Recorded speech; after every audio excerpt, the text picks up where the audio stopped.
Well, you know, I think God and Moses both just have enormous respect for each other. One gladiator has that big white spear, and Look, the judges are proud. Even the Egyptian judge is impressed. Until recently, you claimed that the Earth revolved around the sun.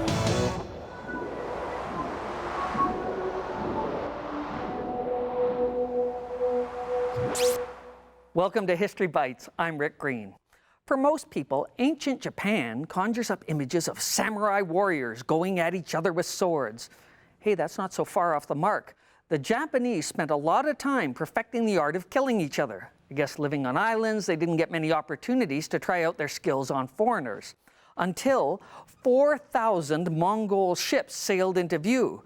The Mongols, led by Kublai Khan, had been taking a slay-as-you-go tour across Asia, polishing off China with Korea for dessert. In 1274, they went after Japan, sending 30,000 soldiers to attack it. Unfortunately for them, a sudden storm destroyed the Mongol ships.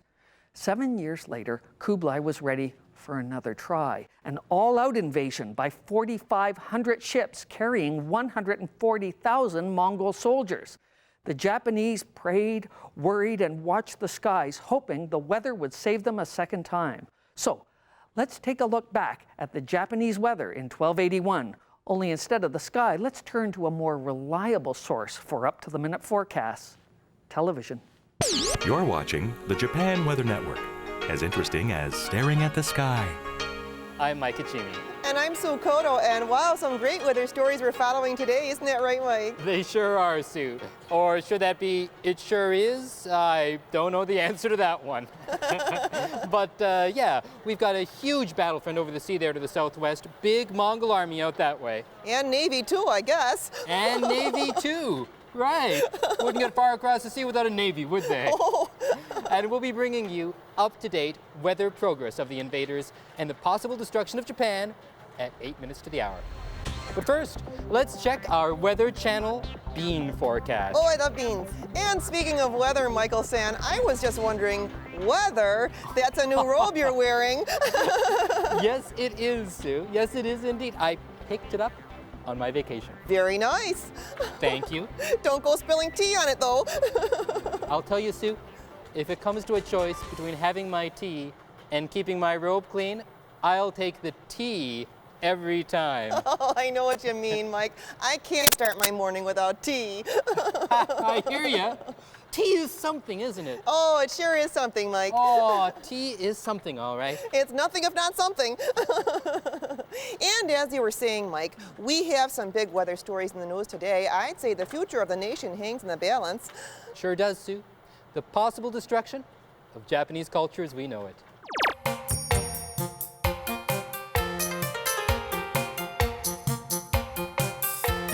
On the one hand, if they invade, we get free trade with Asia. On the other hand, our wives and children get chopped into pieces. Tough decision. What do you think about this wife and children chopping thing? Well, it's not fair, eh? Like, if they're gonna come here and chop up our wives and kids, they should at least bring over their wives and kids so we can chop them up. Yeah, but they won't. Bet you anything they won't. Thousands of Mongol and Korean troops are landed. Tens of thousands more are on their way. What should Japan do? Well, I say surrender. Give up now.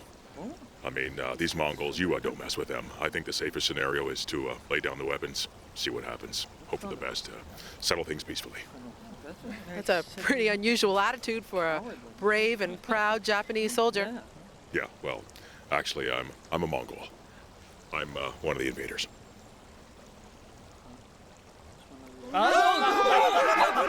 Those cruel barbs. You've tried tugging, you've tried cutting, but nothing stops those hard-to-ship arrows. Well, Mr. Mongol, now there's an answer. Arrow brand silk shirts. Mongols wear silk not for the feel of silk, but because it offers 24-hour-a-day protection from arrows. A strong, soft, flexible weave bends with the arrow, covering the barbs, making arrows easy to remove.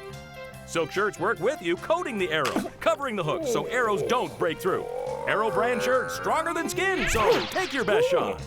For a clean wound, depend on Arrow shirts, because you never know when somebody's gonna give you the shaft.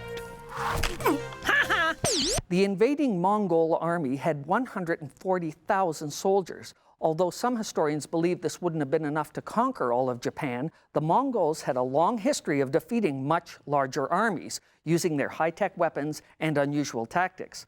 Of course, the Japanese had some unusual tactics of their own. Well, Mike, it's hot, hazy, and humid out there in Kyushu. A beautiful day for a picnic or for fighting hordes of invading barbarians on the beach.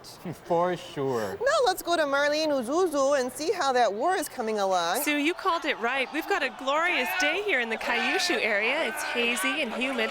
There's a slight breeze in the air along with thousands of Mongol arrows, so we're a bit back from the beach.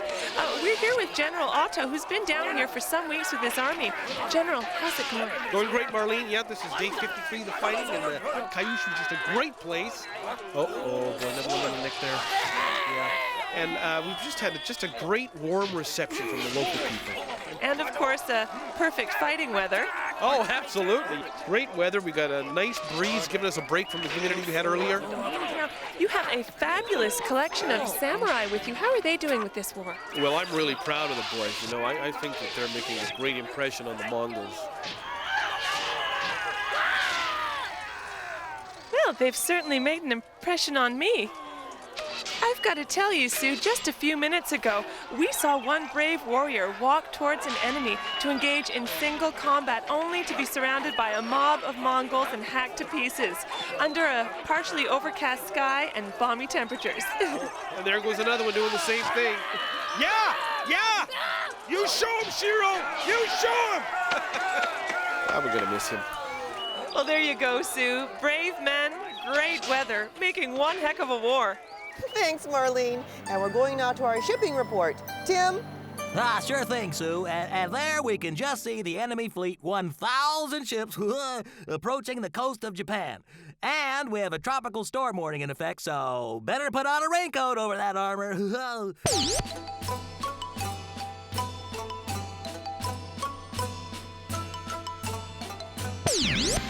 Today in Weather History is sponsored by Shakin Zen Buddhism.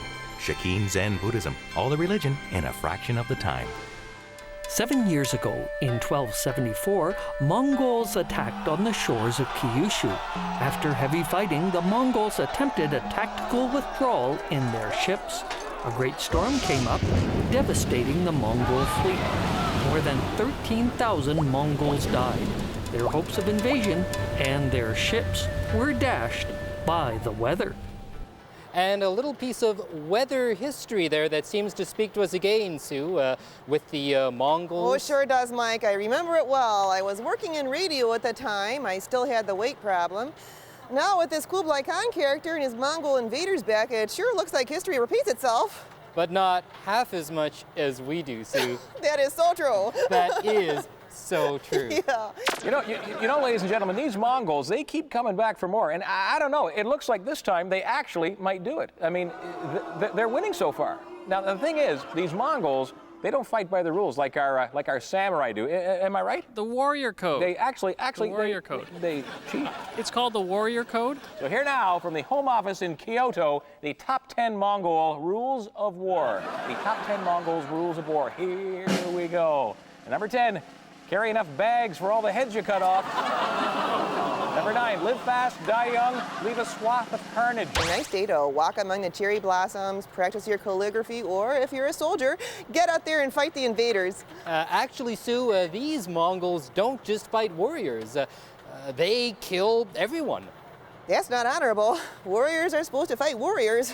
That's the Japanese way, but these Mongol boys just don't see it that way.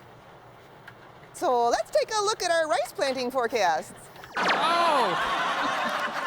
That happened to my neighbor. Oh! And number 7, there's no glory in killing thousands of people, but we're not here for the glory. Number 6, fight till you see the whites of their eyes on your boots. Number 5, women and children last, but not least. Number 4, Hulk smash. Number 3, decapitation is the kindest cut of all. Number 2, let's go out there and win one for the Genghis. And the number 1 Mongol rule of war, village, that rhymes with pillage. There you go. When we come back, is the sun about to set on the land of the rising sun.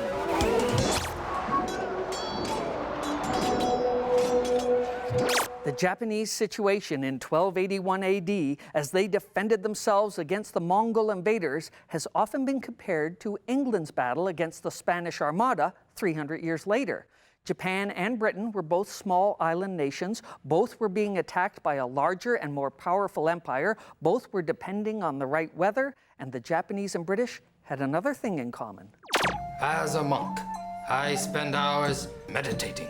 Staying awake can be difficult, but now there's a new solution. Tea. One slip, then it will send boiling liquid into my lap. Too large a gulp, and I'll be chewing on scalding tea leaves. The smooth aroma, the watery taste, the bits of leaves. Tea is the drink you have to work at liking. Tea is available from monastery supply houses everywhere. Order yours today. The Japan Weather Network. All weather, all the time. On and on and on and on. Just like real weather. Well, there's a lot of stuff in the air, and it's affecting people's breathing. Is it pollen or is this ragweed? No, actually, it's arrows. Mongol arrows. So we're advising people without armor to stay indoors and away from open windows. Good advice. Now, Sue, you know that old joke, everybody talks about the weather, but nobody does anything about it? No, how does it go? Well, it goes, everybody talks about the weather, but nobody does anything about it. Oh, that's good. I'll have to remember that one. Good. Of course, officials are not standing idly by while foreigners invade. In fact, at the great Ise Shrine in the Mie Prefecture, the priests have offered up prayers to save the country from the Mongol invaders. Let's go to Mie Prefecture now and talk to Will Kenichi at the Weather Shrine. Will. Hi, Mike. How's the weather out there? Well, it's a beautiful day here in Mie Prefecture, Mike. A little bit of cloud overhead, but mainly sunny and bright here, although we may get some precip later in the day. So some concerns here for the organizers of this afternoon's outdoor Kodo music recital. Now, Will, we've been hearing about the priests out there in the military meteorological department offering prayers to stop the enemy.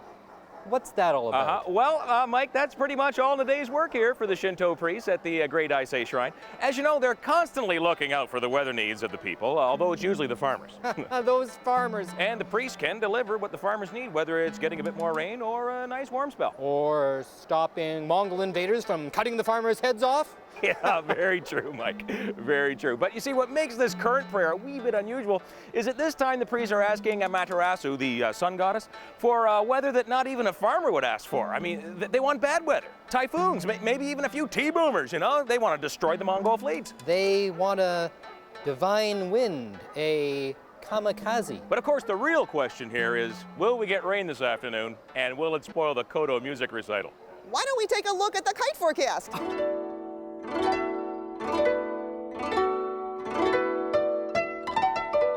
Are you faced with financial problems? Do you have debts you just can't handle? Would you like money to buy a new boat or cart, but just can't seem to collect enough together? Maybe your problem is ghosts. That's right. Ghosts, the angry spirits of the dead, could be haunting your house, causing you bad luck and making all your money disappear like a silk slipper in a paddy field. But now you can deal with ghosts, put your life back on track. Order this scroll today, and you can find out how to test for ghosts in your household.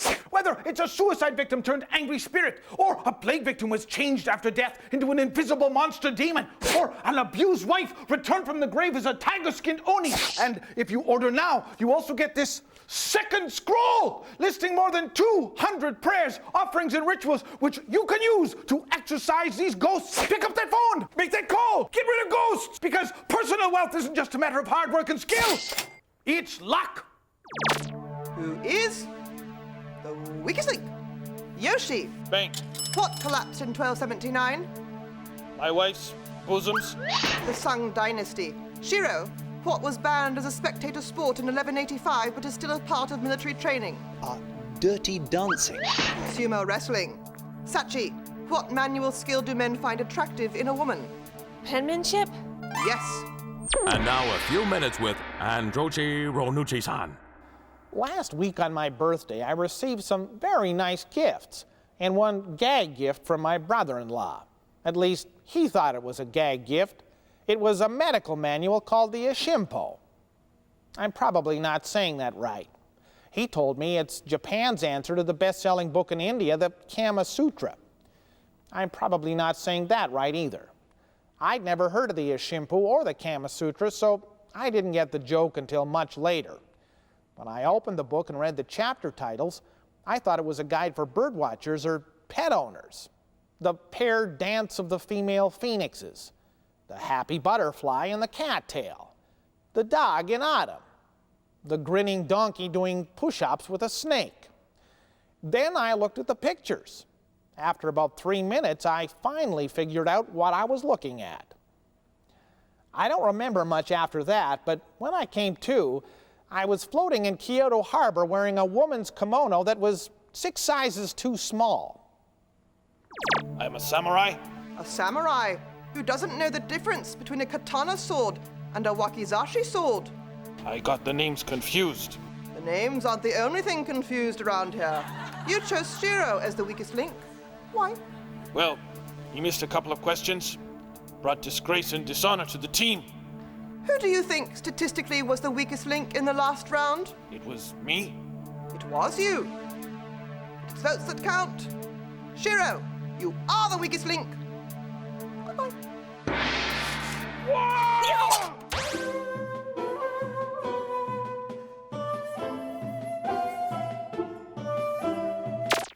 So the weather getting very much worse out there, and that's going to be tough on those Mongols. Mike?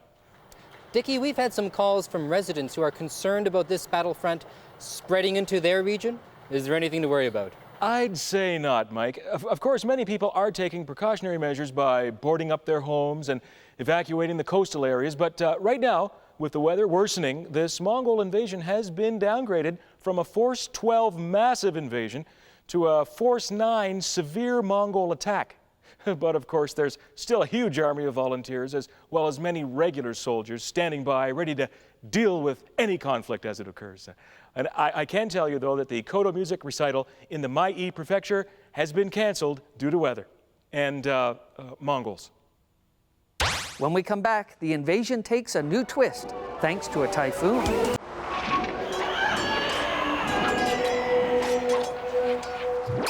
You know what they say, it's an ill wind that blows no good, no how for, well, however it goes. The wind that had saved Japan from the Mongol invasion of 1281 was good for the Japanese people, but not so good for the country's leaders. You see, defending Japan had cost a lot of money, but hadn't brought in any of the spoils you get from, say, conquering enemy cities, gold, jewels, heads on sticks. So the soldiers didn't get their usual post-battle bonus. And that meant a lot of angry soldiers. So once again, major storm activity out there in the Kyushu area with those Mongol ships being badly battered by the weather. And this really comes as no surprise. The priests prayed for storms to protect Japan. The gods, as usual, delivered. I just hope they can do the same for our ratings later this month. Very true, Mike. And let's go again to Marlene, who is on the scene.